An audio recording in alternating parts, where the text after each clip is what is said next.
Every time you get behind the wheel, you're placing your trust in thousands of precisely engineered components working in harmony. You trust your car to get you to work, to carry your family safely, to be a reliable partner in your daily life. But what if that trust is misplaced? What if some of the most popular, most trusted cars on our roads are hiding dark secrets?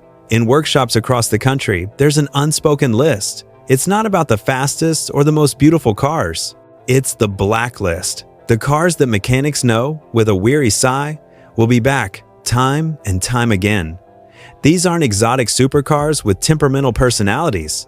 They are the everyday heroes of our roads, the family SUVs, the chic city cars, the premium hatchbacks that promise so much but often deliver a crushing blow to your wallet.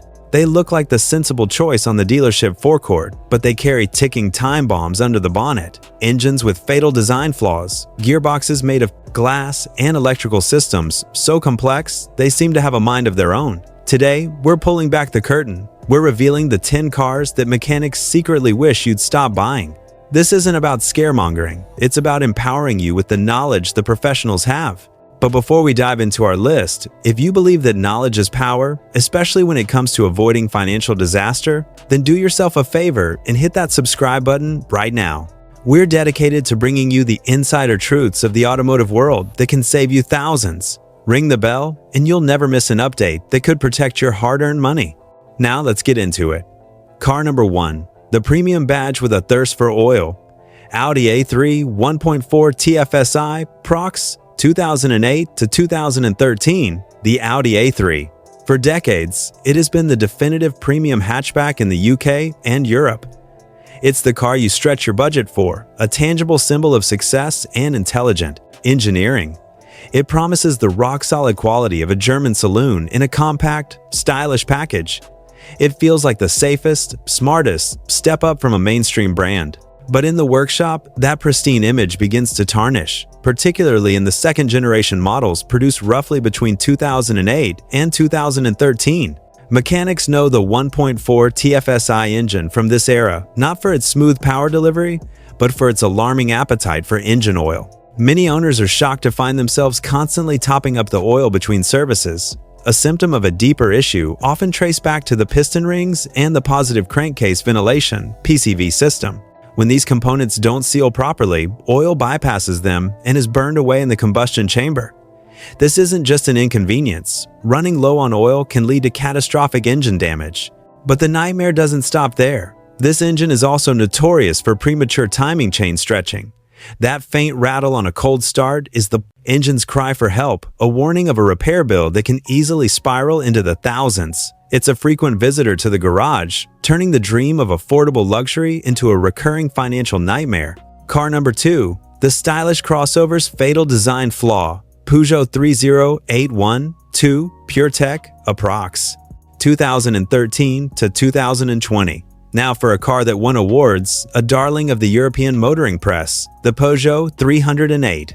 With its sharp design, futuristic i-cockpit, and efficient engines, it was hailed as a brilliant alternative to the establishment, especially the second-generation model launched in 2013. The 1.2-liter PureTech petrol engine, in particular, was praised for its punchy performance and excellent fuel economy. But beneath that award-winning veneer lies one of the most controversial engine designs in recent history: the wet timing belt. Unlike a traditional dry belt or a robust timing chain, this belt runs inside the engine, bathed in oil. The idea was to reduce friction and noise. The 7. Reality? A catastrophe waiting to happen in models built up to around 2020. The rubber belt material is known to degrade prematurely, especially if the wrong grade of oil is used or if the car is used for frequent short journeys. As the belt breaks down, tiny particles of rubber flake off and circulate through the engine's oilways. This deadly debris clogs the oil pump strainer, starving the engine of lubrication. The first sign is often a flickering oil pressure warning light, by which point severe damage may already be done. The result is often terminal engine failure on cars that are still relatively young. It's a textbook example of clever engineering becoming a real-world disaster. Car number 3. The family SUV with a fragile heart, Ford EcoSport 1 EcoBoost Approx. 2013 to 2017, When Ford launched the EcoSport with its award-winning 1 EcoBoost engine, it looked like a guaranteed hit. A compact SUV with a tiny, turbocharged engine promised the perfect blend of a commanding driving position and wallet-friendly running costs. Families bought the first-generation models, sold in Europe from 2013 by the thousand, trusting the blue oval badge to deliver reliability. But ask any independent mechanic about the early 1 EcoBoost engines, and you'll hear a very different story, one that revolves around heat. This tiny, complex engine generates a massive amount of it, and its cooling system is its Achilles heel. A shockingly high number of these cars suffer from overheating, often caused by failing water pumps or specific coolant hoses that were subject to a recall. When the engine overheats, it doesn't just leave you stranded. It often cooks the turbocharger, leading to a catastrophic failure. The problems are compounded by another wet belt design for the timing belt. As with the Peugeot, this belt can degrade in the engine oil, creating debris that can block oil passages and lead to total engine failure. For owners who bought an early EcoSport for simple, affordable motoring, the reality is often a cycle of overheating scares and four-figure repair bills. Car number 4, the hot hatch with a rattling secret. Mini Cooper SN14 Prince engine, approx. 2007 to 2012. Is there any car that captures the spirit of British fun more than the Mini Cooper S? With its iconic styling, go-kart handling, and punchy turbocharged engine, it's the hot hatch that promises a smile on every journey. It's a fashion statement and a performance car rolled into one irresistible package. But for mechanics, the thrill wears off the moment a second-generation Cooper S from between 2007 and 2012 rolls into the bay. These models are fitted with the notorious Prince engine, specifically the N14 version, which is infamous for a terrifying issue known as the death rattle. This chilling sound, especially noticeable on a cold start, is the sound of a failing timing chain tensioner. If ignored, the chain can stretch or jump, throwing the engine's delicate timing out of sync with catastrophic and wallet-destroying results. But that's not all. As a direct injection engine, it also suffers from severe carbon buildup on the back of the intake valves. This chokes the engine, causing poor performance and misfires. Add in fragile turbos and a tendency to consume oil, and this fun-loving icon earns its reputation in the trade as a car that keeps workshops flush with work. Car number 5, the sensible choice with an embarrassing stutter, Volkswagen Golf 1.5 TSI Evo, approx 2017 to 2019. The Volkswagen Golf. For generations, it has been the default answer to the question, what car should I buy? It's the ultimate safe choice, solid, dependable, and refined. So when VW launched the technologically advanced 1.5 TSI Evo engine in the facelifted Golf Mark 7 from 2017, buyers rightly expected it to continue this legacy of bulletproof reliability. Instead, early versions of this engine introduced a problem so widespread and so embarrassing it earned its own nickname, the kangarooing issue. Owners of manual gearbox models from roughly 2017 to 2019 reported that when pulling away from a standstill, especially when cold, the car would hesitate and then lurch forward violently, as if a learner driver was behind the wheel.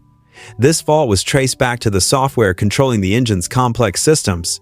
Volkswagen released several software updates in an attempt to fix it, but for many owners, the problem never truly went away, turning stressful city driving into a jerky, uncomfortable nightmare.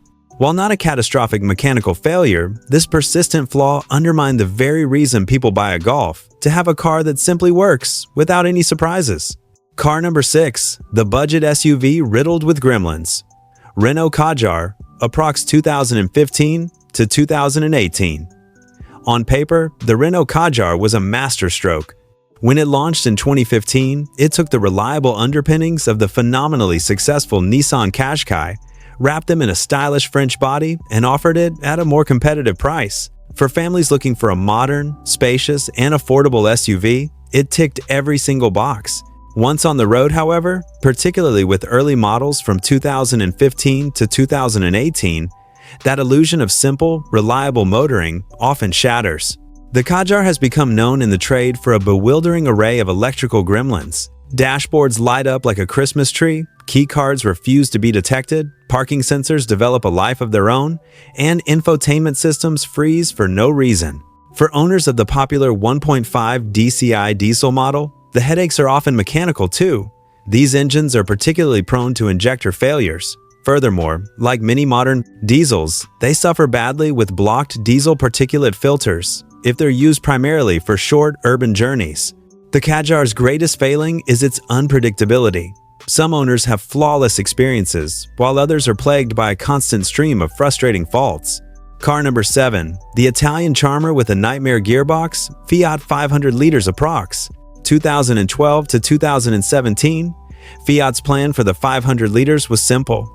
Take the irresistible charm of the tiny 500 city car and scale it up into a practical, family-friendly MPV. Launched in 2012 and fitted with the frugal 1.3 multi-jet diesel engine, it promised style and low running costs for families on a budget.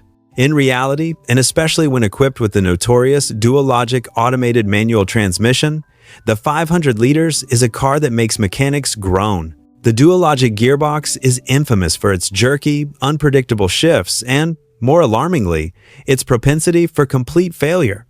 The actuators and electronics that control the clutch and gear changes are fragile, and when they fail, they can leave a driver stranded with a repair bill that can exceed the value of the car. The 1.3 multi-jet diesel engine brings its own set of nightmares. It is exceptionally prone to DPF clogging, especially on the school run it was designed for. This leads to constant warning lights and forced regenerations. Throw in Fiat's traditional reputation for fragile electrics, and you have a car that, while charming on the surface, is often a basket case of expensive problems. Car number 8, the quirky crossover that drinks oil for fun, Nissan Juke 1.2 DIG-T approx. 2014 to 2018. When the Nissan Juke first appeared, it tore up the rulebook. Its bizarre styling made it an instant sales phenomenon. In 2014, the first-generation model was updated, and a new 1.2-liter DIG-T petrol engine was introduced, promising modern turbocharged performance and efficiency. What those buyers didn't know was that they were getting one of the most oil-hungry engines of the last decade. Mechanics quickly discovered an alarming trend. These 1.2-liter engines, sold until around 2018, consume oil at a shocking rate. It's not uncommon for them to be bone dry just a few thousand miles after a service. An unsuspecting owner, who assumes their modern car will be fine between checkups, can be driving a ticking time bomb. Running an engine low on oil causes accelerated wear. For the Juke, this typically manifests as premature timing chain failure that dreaded rattle again, or a completely blown turbocharger. In the worst-case scenario, the entire engine seizes. For owners, it was a harsh lesson that quirky design and a popular badge are no guarantee of mechanical integrity. Car number 9, the diesel SUV that hates the city, Vauxhall Mocha 1.7 CDTI approx. 2012 to 2016, the Vauxhall Mocha seemed like the perfect car for modern Britain. Launched in 2012, it had the desirable compact SUV stance, a practical interior, and the promise of excellent fuel economy from its 1.7 CDTI diesel engine. For the huge number of families loyal to the Vauxhall brand, it was the logical, sensible choice. But this Mocha, sold with this engine until 2016, had a secret. It despised the very environment it was most often driven in. The 1.7 diesel engine was notoriously susceptible to DPF issues. That filter, designed to trap soot, needs long hot runs on the motorway to burn off the trapped particles. When used for short trips like the school run, the filter quickly clogs solid. The result for the owner is a cascade of problems. Warning lights, a sudden and dramatic loss of power as the car enters limp mode, and eventually, a hefty bill from the garage for a forced regeneration or a complete DPF replacement. On top of this, the engine was also known for turbo failures and injector faults. The Mocha became a car that was constantly in a cycle of repair, frustrating drivers who just wanted a dependable family workhorse. Car number 10, the Prestige badge with a systems failure, Mercedes A-Class, a 180D, approx. 2012 to 2018. For many, the Mercedes-Benz A-Class is the ultimate aspirational hatchback. The third generation, launched in 2012, brought the prestige of the three-pointed star within reach, wrapped in a high-tech, stylish package. The A180D diesel, in particular, was a huge seller, tempting buyers with promises of incredibly low running costs and premium brand reliability. But behind the dazzling screens and polished trim, mechanics see a car that can be a technological and financial minefield, especially once the warranty is expired. Electrical issues are rife on these models, sold up to 2018. Infotainment systems are known to freeze, warning lights often appear for no reason, and faulty sensors can throw the car into limp mode. The biggest source of pain for diesel owners, however, is the complex emissions control system. The AdBlue system, designed to reduce NOx emissions, is notoriously fragile. Pumps, injectors, and sensors within this system fail with alarming regularity. And because it's a Mercedes, the repair bills are anything but small. It's a stark reminder that a prestigious badge on the bonnet doesn't guarantee a trouble-free experience in the workshop. So there you have it. 10 cars that, despite their popularity and showroom appeal, have become recurring headaches for both their owners and the mechanics who have to fix them. From fragile wet belts and oil-thirsty engines to nightmarish electronics and self-destructing gearboxes, the stories are all too similar. The crucial lesson here is that popularity does not equal reliability. A clever marketing campaign or a stylish design can sell a car in its thousands, but it's the hidden engineering flaws that determine your real-world cost of ownership. This list isn't meant to say every single one of these cars will fail, but it highlights a significant pattern of problems that those in the trade see every single now. Now, we want to hear from you. This is where our community becomes so powerful. Have you owned one of the cars on this list? Did you have a flawless experience, or did it spend more time in the garage than on your driveway? Share your story in the comments below. Your experience, good or bad, could be the crucial piece of advice that saves a fellow viewer from making a costly mistake. And if you found this insight into the mechanics world valuable, please give this video a huge thumbs up, and if you haven't already, subscribe to the channel and hit that notification bell. We've got so much more to share, including our next video where we'll flip the script and reveal the used cars that mechanics genuinely love and recommend. Thank you so much for watching. Drive safe and buy smart.